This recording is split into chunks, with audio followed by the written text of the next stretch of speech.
Alright, so this one's called Race to a Billion.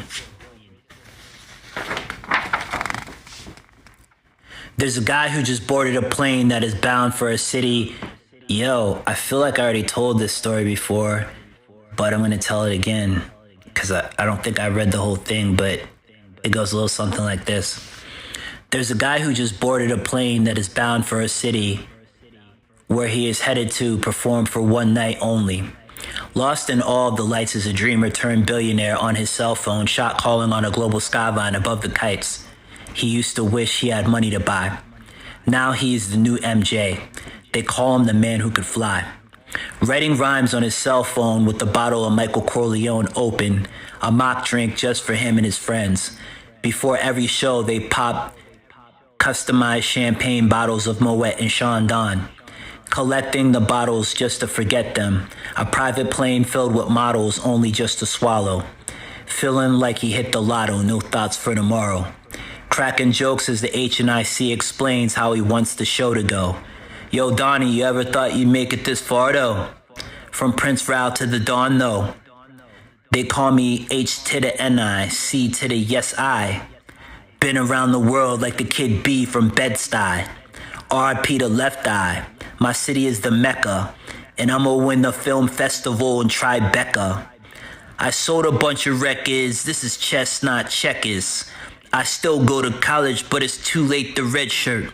If James Bond was black and Latino, I'd be like Tom Cruise mixed with a little Quentin Tarantino. I paid a lot of dues, yo. Yo, how'd that go?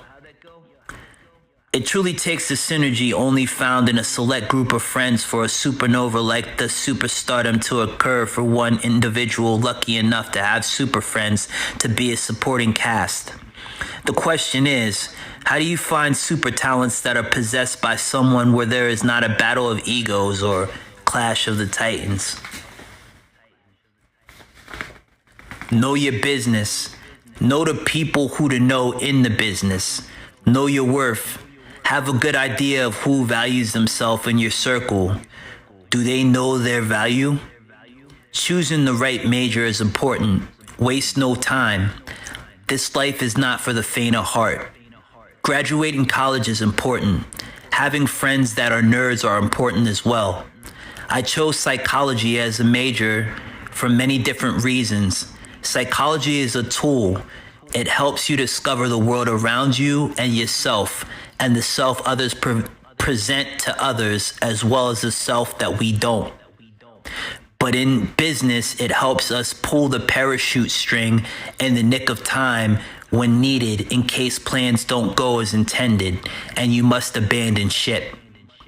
Many people found their career shipwrecked because they chose the wrong friends to get into business with. I snooze off, the plane lands. Yo, wake up, Donnie, we're here.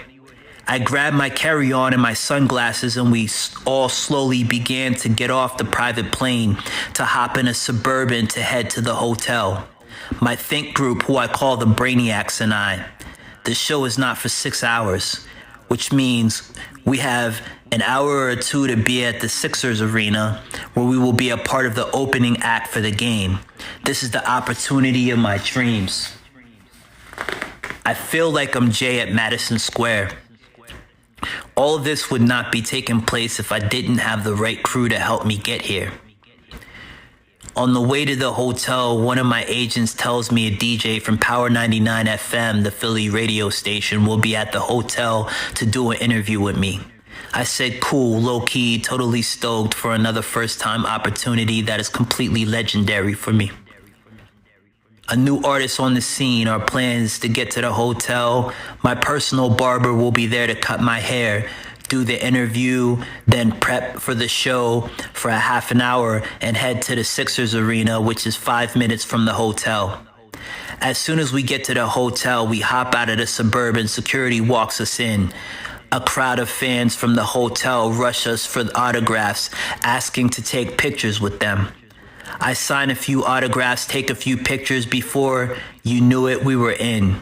After a quick shower, the action moved to the balcony where my barber began cutting my hair. Then we get a knock at the door. It's the DJ from the radio station. Let him in. He walks in with the crew of two photographers asking if it's cool for them to film. We said, sure, go ahead. So we're here with the HNIC, Donnie, of the newest crew on the scene, Supernova, about to open up at the Sixers Arena, which is right behind us. Donnie, tell us a little bit about your crew and how you came up. Well, it was my boy's idea, beat-wise, to find our producer for an idea of an album we had called The Spark, which we put out a few years ago. We're all like a huge fans of Wu-Tang Clan, so it's only natural our music and our albums revolve around sciences.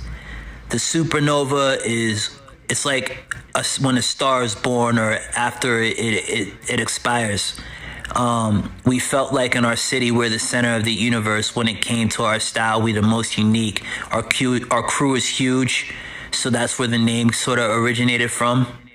We also are into Japanimation, real heavy, which is what inspires our cover art and our videos, etc. Nice. Stage rehearsal is just beginning. We need to hop into Suburban and get to the arena after closing up with a few more questions. I gave the DJ and the crew backstage passes to the show and a bottle of Michael Corleone, and they wished me good luck. Before you knew it, we were in the Suburban, which dropped us off at the Sixers Arena, where we took the private entrance to the rehearsal room. The team came in to meet us and headed back to the locker room after taking pictures. Told us not to get gassed when we see the cheerleaders, it's only gonna get better. The show kicked off, lights, camera, action, sold out seats in the arena, which was packed wall to wall. We performed our set, hit the showers, and came back out by halftime to watch the rest of the game from the nosebleed sections where a few other celebrities were. The night was going to be a star-studded event. We were invited to a Four Seasons brunch to discuss more opportunities with our agent. By the time we got to the hotel to see ourselves performing on TV on the highlights of ESPN, we got the call we were invited to another headliner. The feeling was so amazing. Our phones were ringing off the hook. The life is so exciting. We finally made it. We're made men. The next day, we flew back to Pittsburgh to do some recording in the studio. My agent was with us trying to talk down the real estate agent to get me and my girlfriend a house we were looking at in the Poconos. The album doing numbers on the radio. They're playing our record every hour on every show. A week from our next release, we were due to be on Letterman. Our face on every billboard, along every street, on every road. We became the modern day form of the Beatles, the supernova invasion, they called us. The new British invasion, it was out of control. Every t-shirt you saw, every hat, every jacket had our names and faces printed on them. It was raw. And on and on and on, our lives would keep spinning like the Rolling Stones if they weren't such a hard act to follow. The major recording artists we know of the past, present, and future to live like this must truly be able to walk a tightrope. As breathtaking as it looks, not everyone is your fan. Not everyone wants you to make it from building to building on that tightrope. There are some who want you badly to fall. The art of being successful in the music industry is more of a science than it is an art. A lot of calculus, a lot of calculated moves behind every move or you fall. As I reminisce on when I first picked up a book that changed my life, The Science of Rap by KRS-One, I was in junior high. I took meticulous notes in a notebook that became my hip-hop Bible, a sort of blueprint with all of my business ideas and business formulas to make something from nothing. My crew back then wasn't into rap. They were preppy kids who wanted to be inventors. We called ourselves the Brainiacs. We had a contest at our school each year called the Invention Convention. These Brainiacs are not the same Brainiacs I roll with today, but similar concept. There is components or roles in each label. Each one of these members of my label is a Brainiac in their own right, brilliant enough to call one of my own. It goes a little something like this. DJ, accountant, entertainment, lawyer, security, stage and lighting, stylist, wardrobe, parentheses, stylist, barber, parentheses, roadies, A&R. That's A&R for rapport, artist and rapport. That's number 10, A&R. Publicist, news reporter, stations, in parentheses. Publicist, radio station, advertisement department, in parentheses. Editors, videographers, photographers, dancers, and break dancer, in parentheses. Fly dancers, tour van driver, web designers, distribution, sales, promotion, street team, logistics. That's 29. Club owners, number 30. Radio DJs, number 31. Number 1 DJ. That's the DJ that's on stage with you, that's spinning your records. That's your main man. You got to bring a DJ with you on tour and take them with them the whole time. The radio DJs are the DJs that you meet along the way. Every city, every state has a radio DJs. Get to know them. Hip Hop Bible. This is page 7, Race to a Billion. So there I was sitting with the nerds in the cafeteria every day at lunch.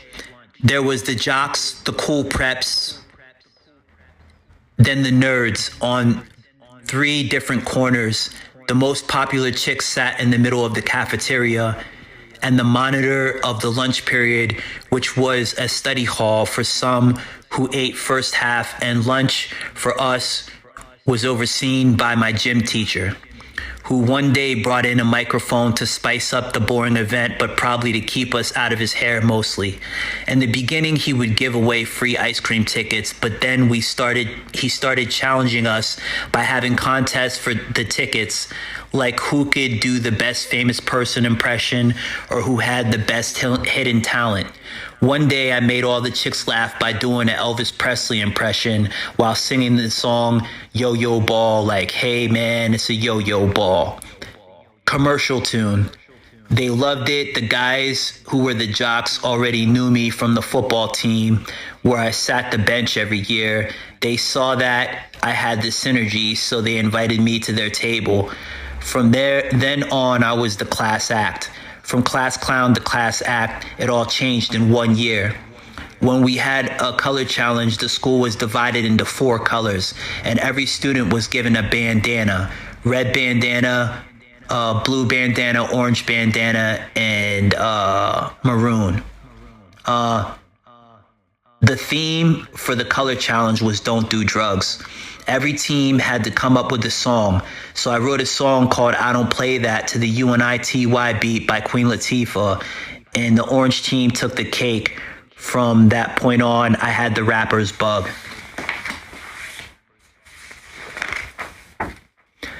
My rapper's delight went from competing for ice cream tickets to performing after football games at our dances we called the fifth quarter. Back then, there was a store called Music and More where I spent my allowance when I wasn't shopping for whoopee cushions and gags at the gag store we knew in our town as Wardles. Back in the day, I used to watch a lot of cartoons.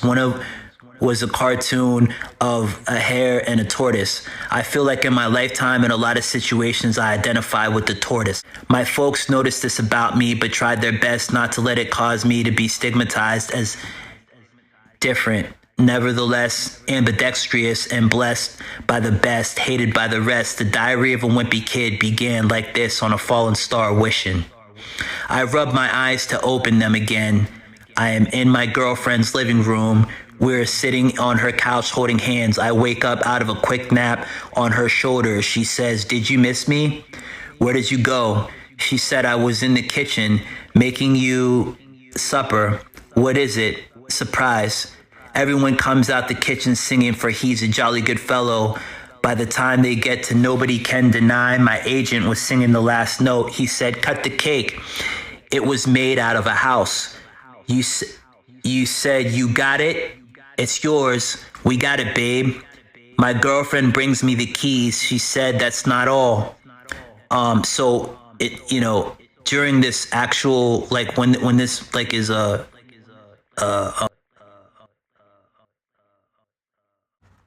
All right, yo. So this is Race to a Billion on page 8.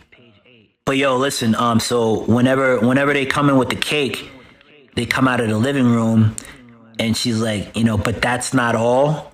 When she says, but that's not all. That's when that song from Notorious Big second album, That's Not All, and seem to pray and pray on my downfall. That song is going to be playing in the background. Also, when you go back a little bit on page 8, page 7, and they're talking about the color challenge and the bandanas. The Red Bandana by Joel Santana. That song is going to be playing in the background whenever I'm talking about the color challenge. All right, so picking up where we left off, Race to a Billion. This is another Force Tale, page 8. This is not for. I'm not going to actually use the title Race to a Billion when I come out with this story. This is it's what's called a manuscript. So nobody get your panties in a bunch. A manuscript means that the story itself is what I want you to pay attention to. It doesn't matter whether we're talking about Diary of a Glad Man, Think Like a Cop, Ounces to Pounds, any of that. I'm not going to use none of those titles. I'm already thinking, bubbling and thinking of ideas to actually use for titles for the actual books that are actually going to come out when they actually come out. And whoever is my editors and chief editors are mostly going to help me with that and come with the idea whenever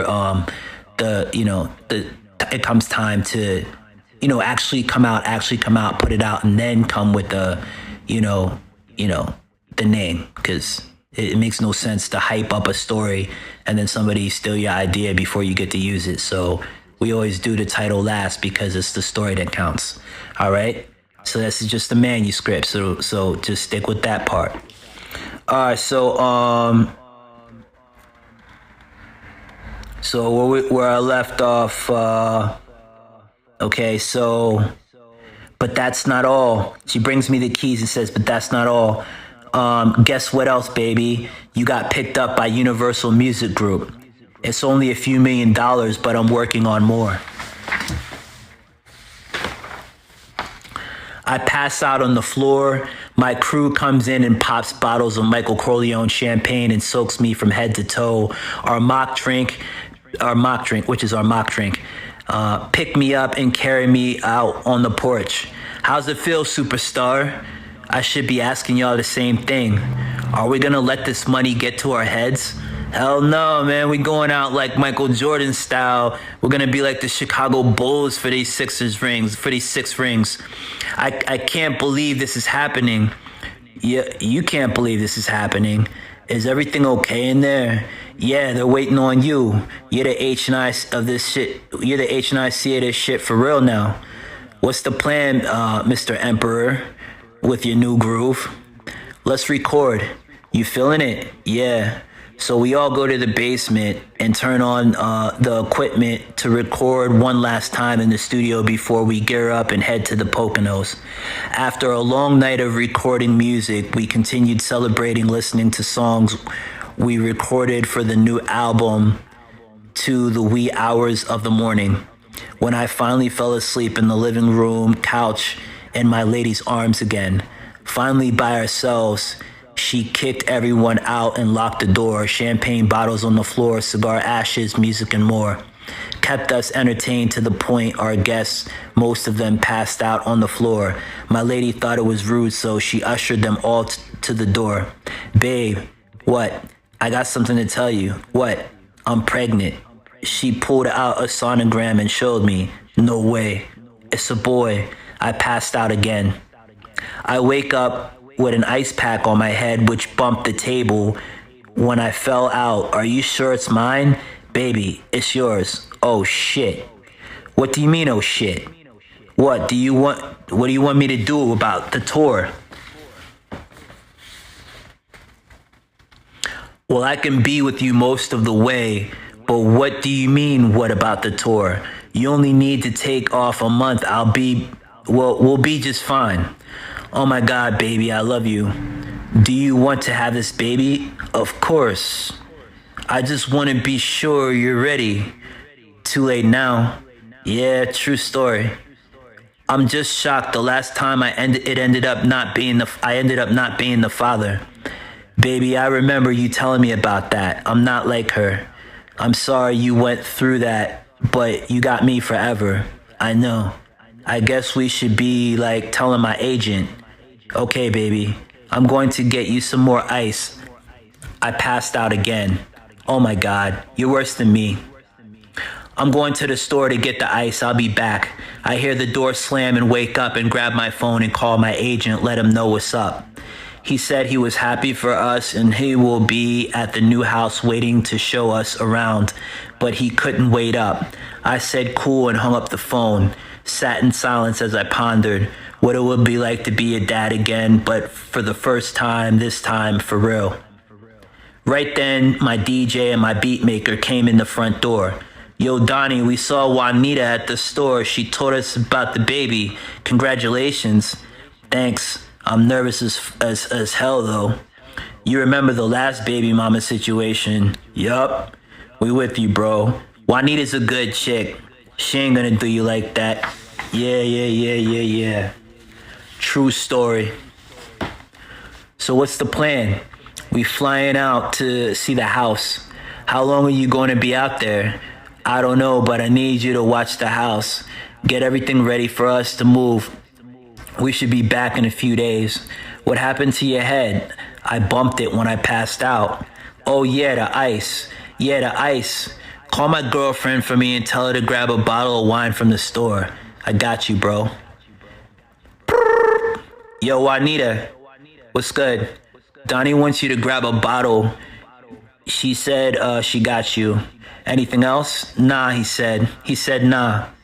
She said, all right, she'll be right there. Yo, +1. What's up? My DJ. His name is +1. It's just like the first thing that I could think of. I don't really have a DJ named +1. I think that's like the guy from some group like, I don't know, like Jungle Brothers or some shit. I think I got an idea for the next song. What's that, he said. That head knock. Yo, you stupid for that. Oh yeah, the ha.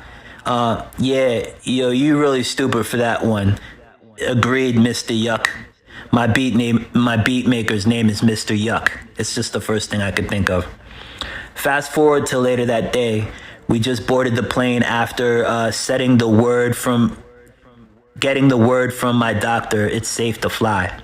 Babe, what's up? Are you sure you ready?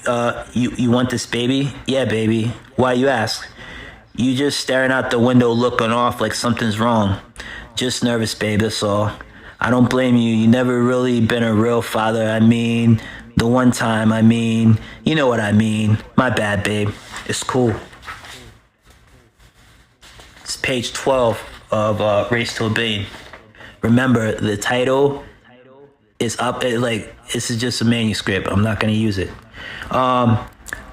I'm sorry for it's going to be something like that. So it's kind of like a snowflake to get a ball rolling. I'm sorry for being selfish, babe. You're not selfish. What do you mean? I mean, I'm supposed to be a protector. I feel protected when I'm with you. I mean, now more than ever. You will be, babe. Protectors are built, not made. Yeah, true story. I date my fair amount of men, and none of them made me feel like I do when I'm with you. Some protected me more than others, but there's good times and bad times. I hear you. Don't let how people treated you in the past cause you to doubt us and what we have. I got you, babe. You got me? Yeah. Why would you say that? I love music more than life up until I met you. I only cared about music. I don't want to put my music before you, especially now. No, baby, don't give up on your music. I'm not, babe. Just let me know if I begin to seem like I'm ignoring you. Oh, you will know for sure. Yeah, baby, trust me, you will know. We held hands and fell asleep, woke up after nodding off for what felt like a split second.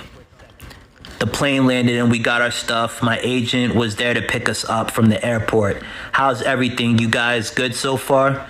How's your head? Oh, it's cool. Nice. So I didn't want to get ahead of you, but Love and Hip Hop wants to know if you want to be on the show next season.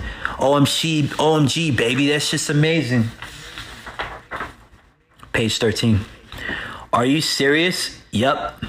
Okay, when do we begin filming? They said ASAP. If it looks good, you will be on the air next fall. You with the babe? Hell yeah. Okay, we in. Just like that, my agent texts them and tells them we in. They forwarded the contract to my phone and we pulled up to the house. The tour, now this didn't really happen. This is a fictional story, so don't let it go to your head. The tour of the house was nice enough for us to say yes. We were given the option to move in. Immediately or think about it and come back when we're ready. We chose to move in immediately. My agent had a stack of papers he said we had to go through. This is the boring part, he said. It's the most important and thorough part. The part every artist hates, but every artist takes their time doing if they're smart. True. So where do we begin? Go back to Pittsburgh and finish college. Are you serious? Yup. What do you mean? All my life I wanted to be a Rockefeller pilot. You know what happened? What? I found out there's a driver's manual in his college. That's it? Yup. What do you mean? Shift change. All right, yo, so this is Race to a Billion on page 8. But yo, listen, so whenever they come in with the cake, they come out of the living room and she's like, but that's not all.